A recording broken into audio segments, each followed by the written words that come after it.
Bueno, vamos a empezar con el caso del día de hoy. Un poquito largo, pero creo que sí lo vamos a alcanzar a ver.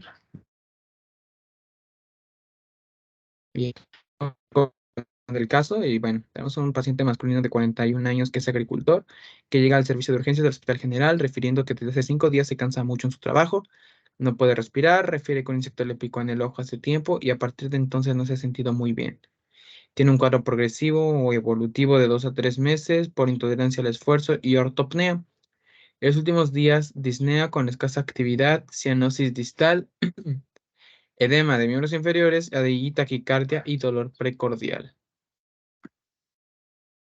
En exploración física nos reportan que en su cabeza tiene un edema palpebral con adenopatías satélites, o sea, es un edema en la parte de la ceja, más o menos. Su aparato cardiovascular, se escuchan ruidos cardíacos arrítmicos, audibles, o sea, no llevan una secuencia normal, ¿no? O como debería de ser normalmente los ruidos cardíacos.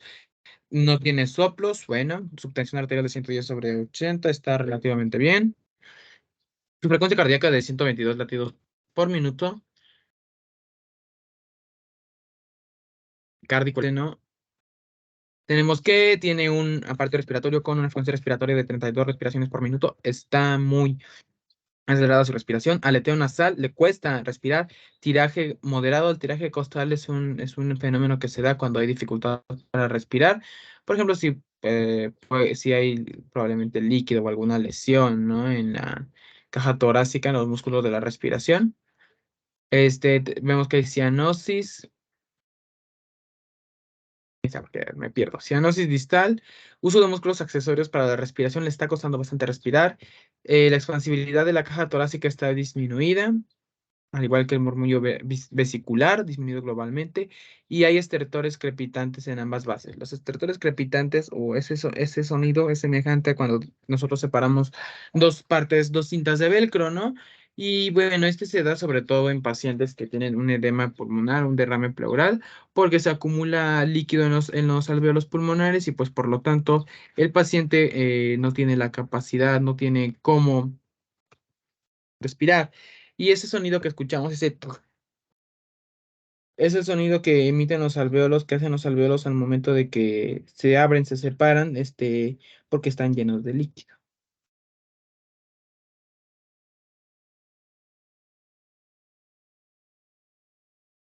Ah, Derecho, está debajo del lado derecho de las costillas, donde se palpó hepatomegalia, aproximadamente 3 centímetros, dolorosa, superficial lisa, reflujo hepatoyugular. Ajá.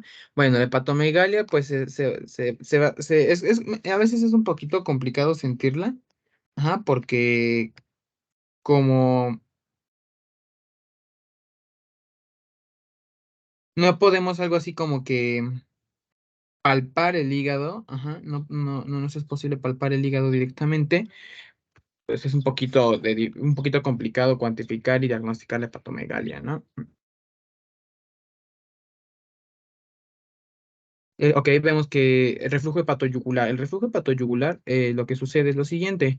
Lo que pasa en el reflujo hepatoyugular es que presionamos el hígado y lo que sucede en ese momento es que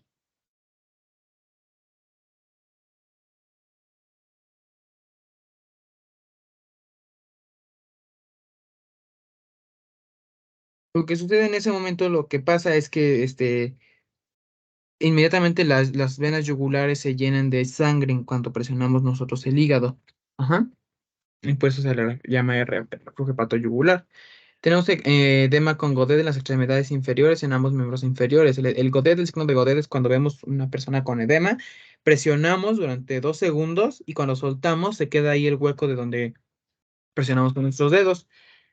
Bueno, los laboratorios nos reporta que tuvo una hemoglobina de 13 gramos por decilitro. Ujú, ahorita la vamos a ver también más adelantito, lo de las hemoglobinas.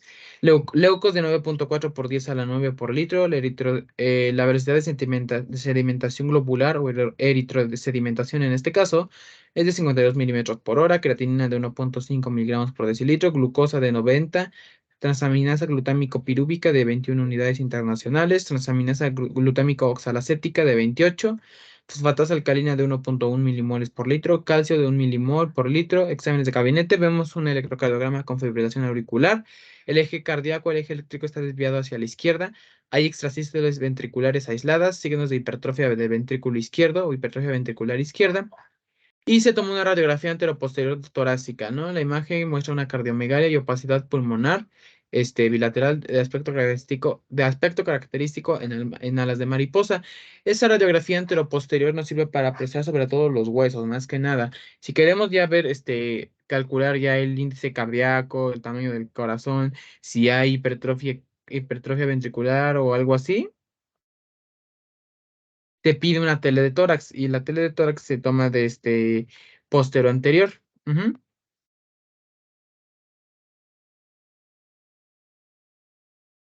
Y este patrón radiográfico en alas de mariposa es típico o es característico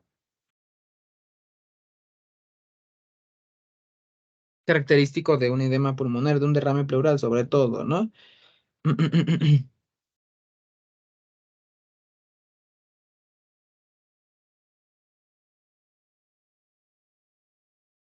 Ahora sí, los conocimientos específicos, pues vamos a requerir un poquito de anatomía, ¿no? Se va a ocupar anatomía, para saber anatómicamente cuáles son las estructuras que están afectadas. Vemos que está el corazón, eso ya lo hemos comentado anteriormente, entonces no lo saltamos. Su irrigación arterial, aquí están las variedades de arterias que lo irrigan, su territorio, las venas también, el hígado, pues bueno, también ya lo hemos comentado en casos anteriores.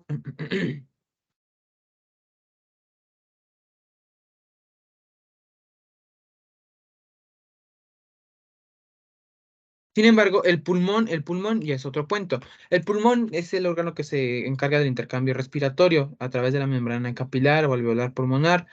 Ajá. Son órganos que son esenciales. Los pulmones son bilaterales, conformados por un pulmón derecho e izquierdo, situados en el tórax a ambos lados del mediastino. El pulmón izquierdo es más pequeño que el derecho y es 10% más pequeño. El pulmón derecho pesa 600 gramos y el izquierdo 500. Su color normal es rosado claro. Y recordar que el tejido pulmonar es flácido, elástico y es frágil. Tiene una pequeña reseña de su irrigación arterial, que los pulmones disponen de doble vascularización. Sabemos que tienen una red de irrigación arterial que viene de la circulación sistémica, lo que le da ahora sí el oxígeno al tejido que necesita el tejido en sí mismo, y una red que se encarga de llevar la sangre desoxigenada, que es la circulación pulmonar o pequeña circulación.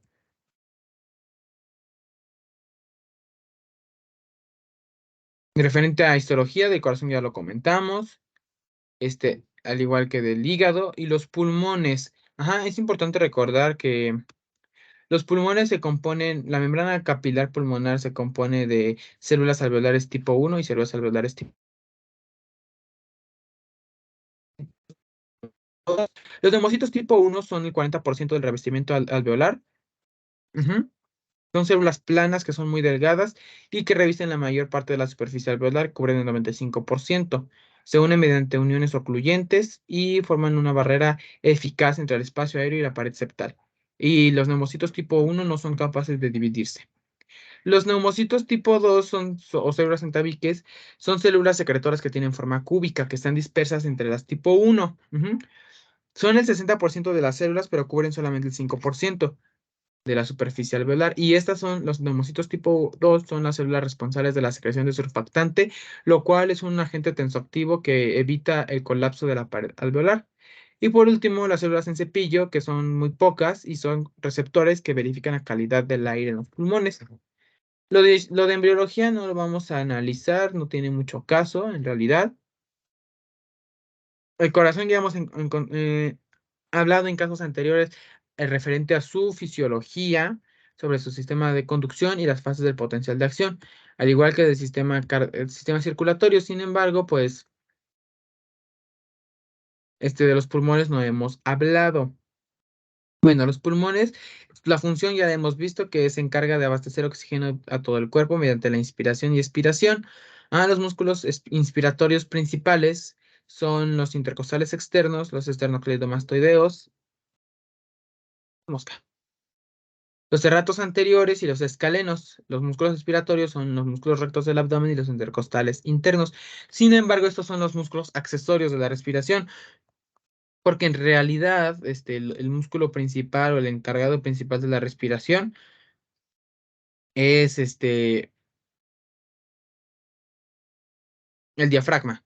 El diafragma, y el diafragma es el que se encarga de todo. Si el diafragma no funciona, pues bueno, entran en acción los músculos accesorios, que son ya los que mencionamos, ¿no? El intercambio, el intercambio gaseoso en la membrana capilar pulmonar se da a través de los coeficientes de difusión o de la difusión de los gases.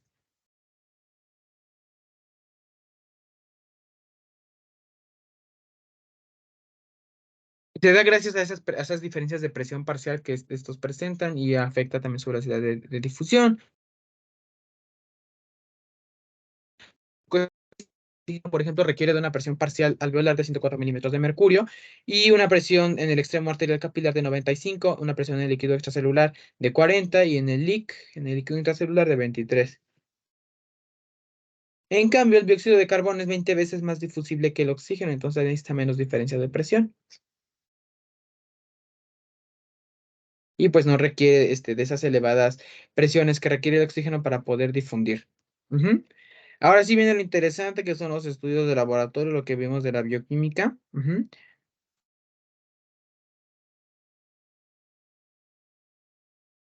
Y primero tenemos, bueno, la hemoglobina, ya hemos hablado de lo que es la hemoglobina. Vemos que el paciente tuvo 13 gramos por decilitro de hemoglobina.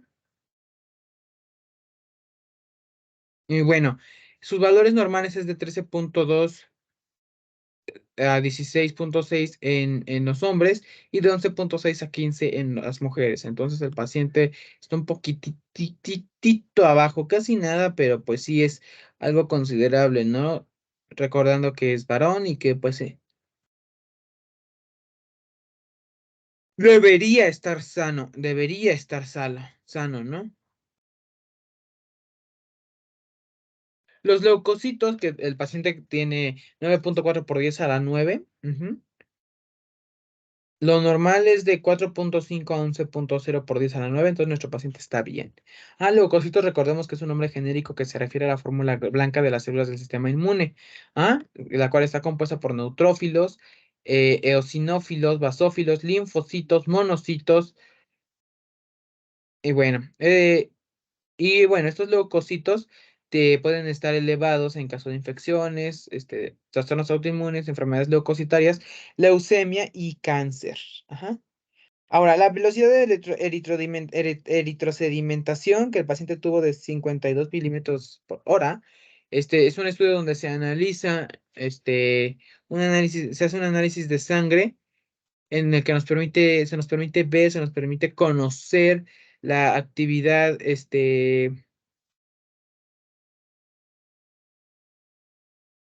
nos permite ver la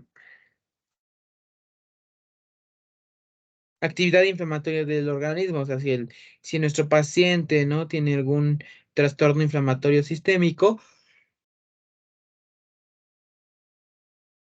este estudio nos lo va a revelar. Sin embargo, no se debe usar de manera independiente como herramienta de diagnóstico. Sin embargo, nos puede ayudar, ¿ok? Ujú. Nos permite identificar o determinar la gravedad de la inflamación, pero no la causa, porque en cuanto más distancia recorran los glóbulos rojos o la célula en cuestión que estamos analizando, mayor va a ser el estado de inflamación. La creatinina, nuestro paciente la tiene un poquitiqui alta, porque va de 0,7 a 1,3 en hombres y nuestro paciente tiene 1,5. Ajá. La creatinina es un producto de desecho normal de los músculos, ¿ok? Que viene de la creatina y se produce a un ritmo constante, pero pues es excretada periódicamente por los riñones. Si se empieza a acumular es porque los riñones ya no están funcionando como deberían. La glucosa de 90, vemos que, bueno, la glucosa en ayuno debe ser menor de 100, ¿no? Y es el principal componente el principal combustible celular. ¿Ok?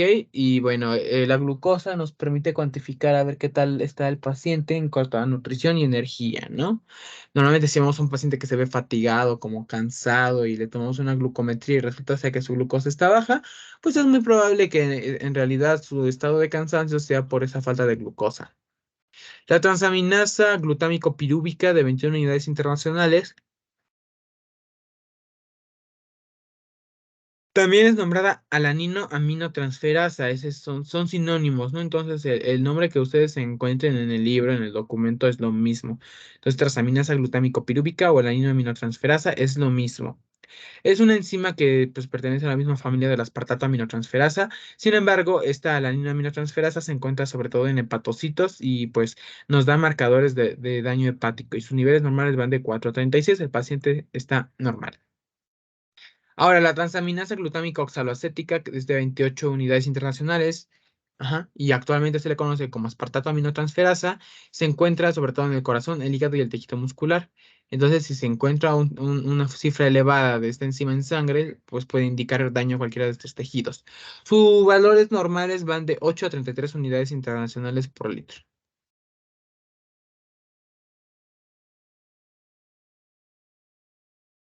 Bueno, la fosfatasa alcalina, pues es una proteína que se encuentra en tejidos corporales en mayor cantidad en el hígado, la vía biliar y los huesos. Y nos permite identificar pues daño a cualquiera de estos tejidos, pero nada más. Sin embargo, si queremos ser un poquito más específico, ¿no? Un poquito más específicos.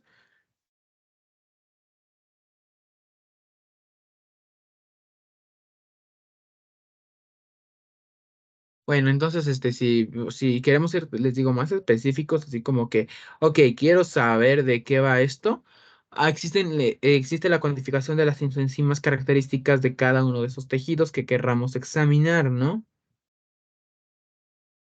Sin embargo, pues, hay que saber qué isoenzima debemos pedir.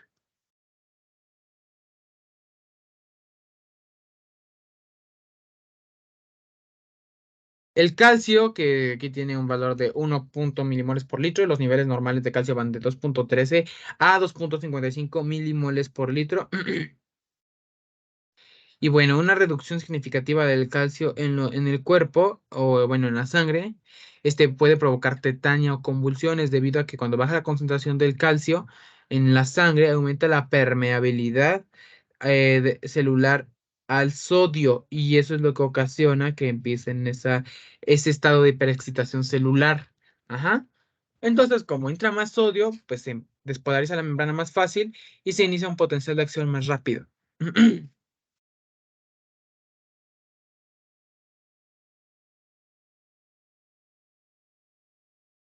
Bueno, en biología molecular, pues no coloqué nada, porque pues lo que tiene el paciente no parece de origen genético, sino como que tiene más tipo infeccioso.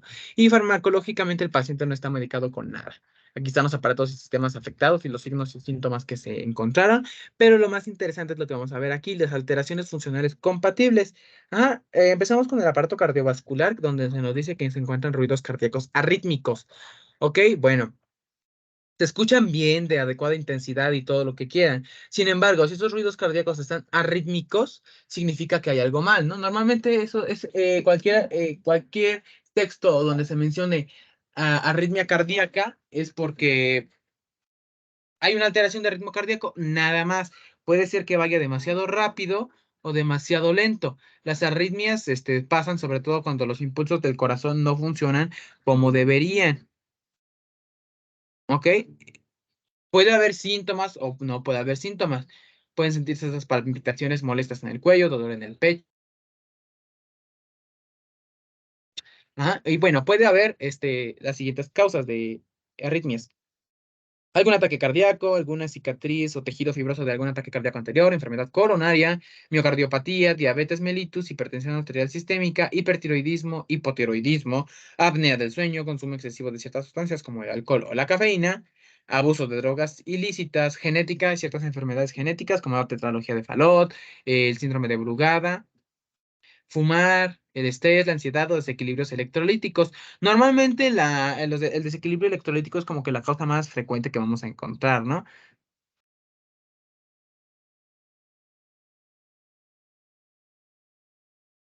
Y la miocarditis ocasionada por infección de algunos agentes patógenos también puede causar arritmias. Ajá. La fibrilación auricular es un trastorno bastante grave y también es muy frecuente. Ajá. Y tiene una carga de mortalidad muy alta. ¿Ok? Y bueno, es principalmente porque causa una irrigación sanguínea deficiente. La fibrilación auricular se da cuando estas aurículas no laten de forma coordinada con los ventrículos. O, pues bueno, o el impulso no pasa más bien, ¿no? La fibrilación auricular puede o no presentar síntomas, pero si se presentan, hay palpitaciones, disnea, fatiga, y puede ser causada por alguna enfermedad coronaria, ataques cardíacos, defectos cardíacos congénitos, valvulopatías, hipertensión, enfermedades pulmonares, infecciones y trastornos tiroideos. En el electrocardiograma vamos a ver ausencia de onda P o vamos a registrarlo como una ondulante fija de alta frecuencia con bajo voltaje.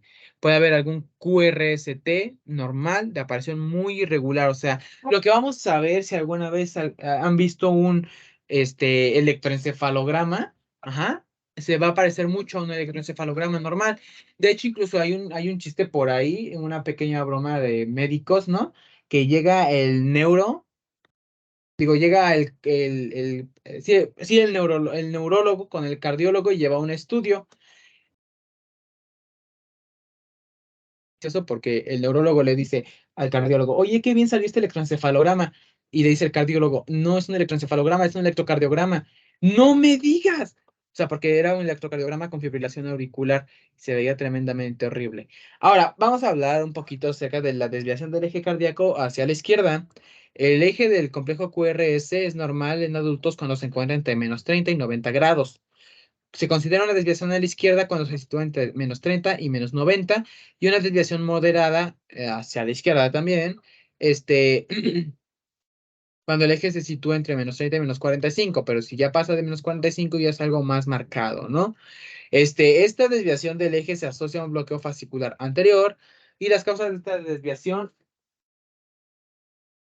pueden ser variantes de la normalidad, por ejemplo, en pacientes ancianos o en pacientes obesos, hipertrofia ventricular izquierda, un bloqueo fascicular anterior, bloqueo de la rama izquierda de las de His, infarto de miocardio de pared inferior, un ritmo ventricular ectópico como una taquicardia ventricular, o sea que hay un marcapasos fuera de lugar, ¿ok?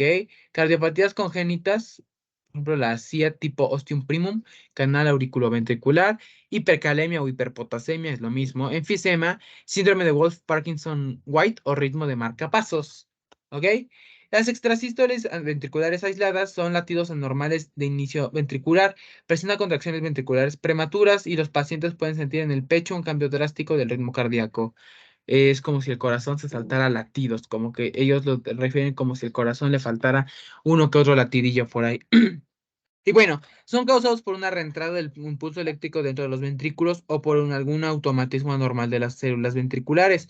Estas extrasístoles se producen en pacientes sanos y en cardiópatas. Electrocardiográficamente se van a caracterizar por, en primer lugar, un complejo QRS muy largo. En segundo lugar, el mismo complejo QRS con un voltaje elevado. Y bueno, la onda T al final va a presentar una polaridad opuesta al QRS. Menciona asimismo el caso que hay signos de hipertrofia ventricular izquierda, ¿ok? Es la respuesta cardíaca a una sobrecarga crónica, ¿no? Si se le está exigiendo demasiado, demasiado, demasiado al corazón, por ejemplo, eh,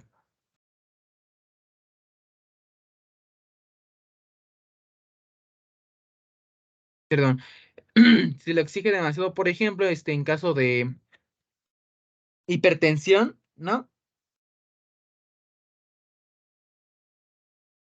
Pues el ventrículo izquierdo se va a hipertrofiar para poder responder a esa alta demanda.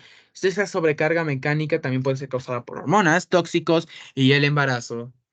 Y la hipertrofia ventricular izquierda es el primer paso para llegar a la falla cardíaca. En estos casos, el eje cardíaco se desplazará al sitio de la hipertrofia, que en este caso que nos están presentando, va a ser el izquierdo y el eje cardíaco se desviará a 15 grados negativos aproximadamente. Ok, el edema con Godén en ambos miembros inferiores, pues bueno, el edema es cuando se acumula ese líquido en el espacio intersticial, cuando ese líquido sale del espacio vascular y pasa al intersticio, o cuando hay un menor movimiento de agua del intersticio al capilar o a los linfáticos. Puede ser por aumento de la presión hidrostática o disminución de la presión oncótica o coloidosmótica, que normalmente estas dos presiones se encuentran en equilibrio, ¿no? También puede ser por algún aumento de la permeabilidad capilar cuando hay algún daño al tejido, sobre todo al tejido capilar, una reacción alérgica, una reacción inflamatoria, sobre todo en presencia de histamina, que ya lo vamos a ver, ya lo van a ver después en anatomía patológica y en inmunopatología. Condiciona pues el aumento de la permeabilidad, ya que aumenta el diámetro del espacio entre las células endoteliales. También puede ser por obstrucción del sistema linfático, que puede ser causado por alguna infección que causa inflamación en los ganglios o linfadenitis, lo que esto pues causa su inflamación y no permite una buena circulación linfática. Y ya que el sistema linfático es el sistema que se encarga de recoger ese líquido que ya sale de los vasos, si está obstruido o no está funcionando correctamente, pues obviamente este líquido se va a acumular. Y aquí viene una pequeña reseña de lo que es el signo de Godet, es lo que les decía, que donde veamos la extremidad con edema, vamos a colocar nuestros dedos, vamos a hacer presión aproximadamente 1 o 2 segunditos y lo retiramos rápidamente. Veremos si en el lugar de la presión se quedaron las marcas de nuestros dedos, esos como hoyitos, significa que es un Godet positivo, pero si no pasó nada, si todo quedó bien, quedó normal, es un Godet negativo.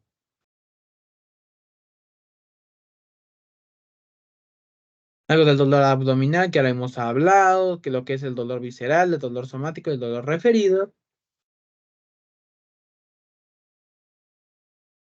La hepatomegalia, que es un aumento del tamaño más grande de lo normal del hígado.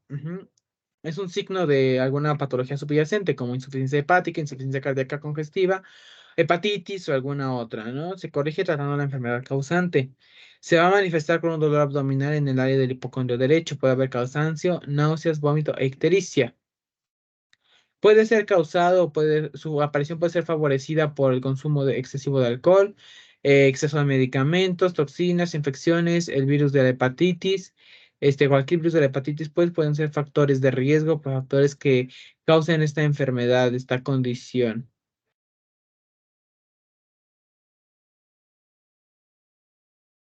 Y bueno, aquí está una pequeña también reseña de lo que es el reflejo hepatoyugular, que es lo que ya les mencionaba, ¿no? Que eleva la presión venosa yugular cuando se presiona el hipocondrio derecho, aproximadamente por 10 a 30 segundos.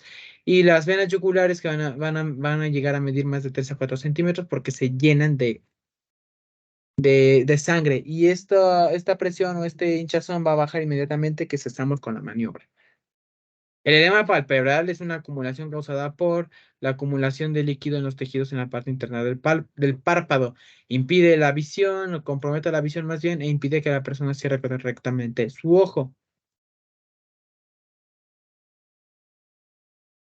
La taquipnea, pues es una respiración muy acelerada. La cianosis, ya la hemos visto, es una alteración causada por la falta de oxígeno. Y da un color azulado en el tejido que es causado por la hipoxia, ¿no? Sobre todo en las puntas de los dedos, de las manos y de los pies.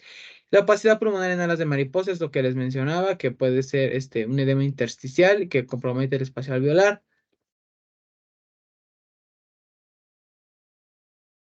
Las sombras pulmonares son centrales, paraidiales y respetan la periferia pulmonar.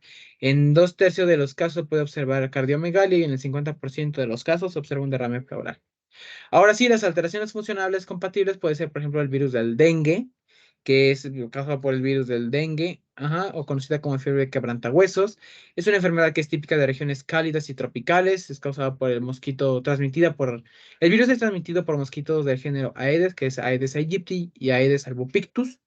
Ajá. El virus es un virus de ARN monocatenario inoculado cuando el mosquito hembra pica a la persona para alimentarse. Este virus se replica en macrófagos y monocitos y suprime la médula ósea.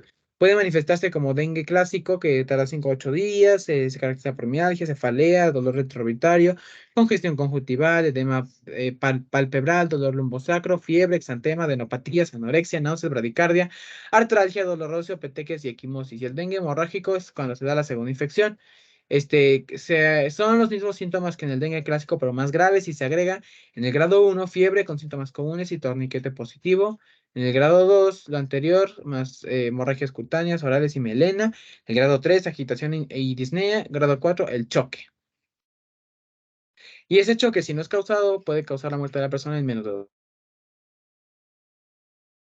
Se diagnostica mediante serología por búsqueda de antígenos virales, aislamiento viral y PCR o reacción en cadena de la polimerasa. Ok, la enfermedad se trata al combatir los síntomas con transfusiones de plasma y soluciones rehidratantes. Igual el virus del Zika es un virus de ARN monocatenario que también es causado por la picadura de un mosquito, el mismo tipo de mosquitos que el dengue, y el mecanismo de infección es el mismo, su replicación es la misma, y prácticamente los síntomas son lo mismo. Para diferenciarlo, pues se usa la PCR, la ELISA, inmunofluorescencia, la búsqueda de ARN viral en suero, y bueno, el chikungunya tiene una forma de transmisión y de infección igual semejante, muy semejante a la del dengue y del Zika, porque utiliza la misma especie de mosquitos. Infecta macrófagos, fibroblastos y células. Causa una viremia multiorgánica. La enfermedad dura de 2 a 4 días, tiene inicio súbito. Ajá. Y el diagnóstico pues se da por la clínica. Se da por la clínica, detección de ARN, cultivo viral de suero, serología como el ELISA, inmunoglobulinas. El tratamiento pues se debe basar en la corrección de los síntomas antiinflamatorios y rehidratación. La malaria, pues también ya lo hemos hablado, este es transmitido por el mosquito de la especie de Anopheles. Ajá, y se encuentran varios protozoarios, ¿no? Que la pueden causar, como Plasmodium vivax, falciparum, ovale, malariae. Y de todos los cuales Plasmodium falciparum se vincula con los mayores índices de mortalidad. Es una enfermedad complicada porque el parásito tiene la capa, bueno, el parásito ¿de cuál era? De la malaria es que los protozoarios tienen la capacidad de lisar los eritrocitos. Bueno, el electrocardiograma nos dio mucha información, nos da cómo está el corazón. La radiografía de tórax nos dice que hay edema, derrame. La tensión en fresco nos podría ayudar para descartar algún parásito en la sangre de nuestro paciente. Y bueno, la gota gruesa es donde se analiza directamente la gota recién sacada, recién tomada, ¿no? Entonces, tomando en cuenta la sintomatología y todo lo que presenta nuestro paciente, es probablemente que él padezca de infección por Trypanosoma cruzi, ya que está el plan terapéutico. Se debe de dar nidazol, que es el antiparasitario de elección para Trypanosoma cruzi, que está sus contraindicaciones, su dosificación y cómo calcular la dosis. El nifurtimox también es usado para la infección de Trypanosoma cruzi, al igual que viene la dosificación. La insuficiencia respiratoria también debe tratarse, ajá, porque nuestro paciente puede morir por anoxia, por hipoxia.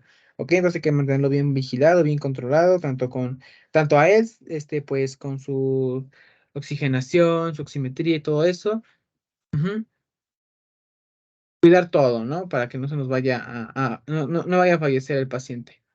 Pues bueno, para tratar la hipertrofia ventricular izquierda y la insuficiencia cardíaca, pues no podemos hacer nada porque el corazón ya está hipertrófico. Entonces lo que podemos hacer es reducirle la carga mediante el uso de medicamentos como los IECAS o los ARAS. Y bueno, aquí están mis referencias. Y eso es todo por hoy.